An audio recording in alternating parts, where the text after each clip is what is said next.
Hi guys, nandito na naman sa My Love TV, nagbabalik.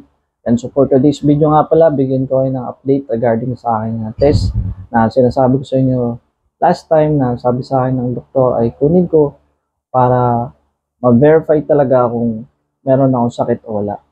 Yan, so nakuha ko na siya. Medyo may kamahalan nga lang, yung tawag sa test na yun ay quantiferon. Ang binayaran ko ay 5,400. So, ewan ko lang kung sa ibang clinic ay ganun. May sabi kasi ng doktor sa akin ay mahal talaga yung test na yun at ni-refer niya ako sa pinakamura na alam niya at mabilis ang resulta.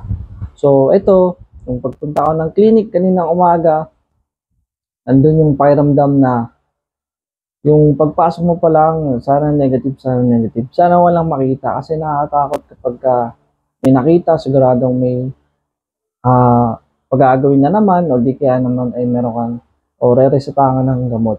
Yan, ganun. Tapos nung binigay sa akin, tinawag na yung pangalan ko, inabot sa akin yung resulta. Unang-una ko nakita talaga si negative to isa, negative. Kumbaga yung pagbigay sa'yo ng papel, negative agad yung nakita mo. Parang yung pakiramdam ko talagang grateful tayo kasi walang nakita. So tuloy-tuloy na yung process ng ating mga requirements. Yan, tapos nung pagkakita ko ng negative, siyempre tingnan ko muna kung paano yung reading nun kasi may nakalagay dun kung ano yung mga reading, kung positive ba, negative o intermediate. Yan, tapos nung talagang na-sureball ko na negative, yan, pumunta na ako sa malaking hospital. Yan, tapos binigyan na ako ng clearance at tapos naman nun punta ako sa main clinic at yun na nga guys, okay na. So bago yun naging okay ay bine-verify ng doktor kung talagang ginawa mo ba yung test, sino yung nagpagawa sa'yo ng test, at tatawagan nila yung doktor. Yan, ganun. Para yung dun sa specialista nila. Yan, ganun kasi yung mga clinic. Kapag sa ibang clinic ka nagpagawa, tapos hindi naman nila sinabi, kadalasan hindi nila tinatanggap yung resulta.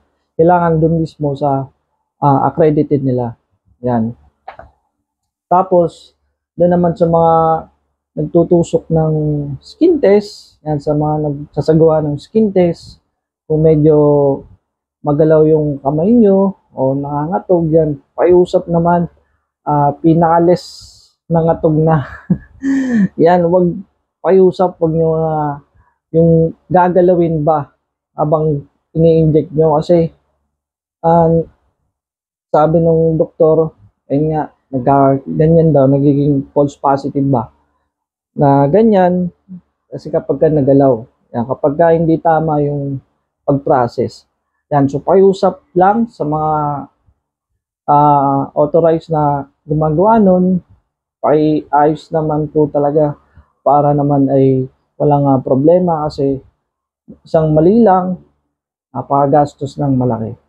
Yan, yun lamang guys. Maraming salamat. Tuloy-tuloy na yung pag-process ng ating mga requirements. Sa mga hindi pa pala nakapollow dyan kay My Love TV, pakipollow na lang, pakilike, pa-share, at maraming salamat. Ingat.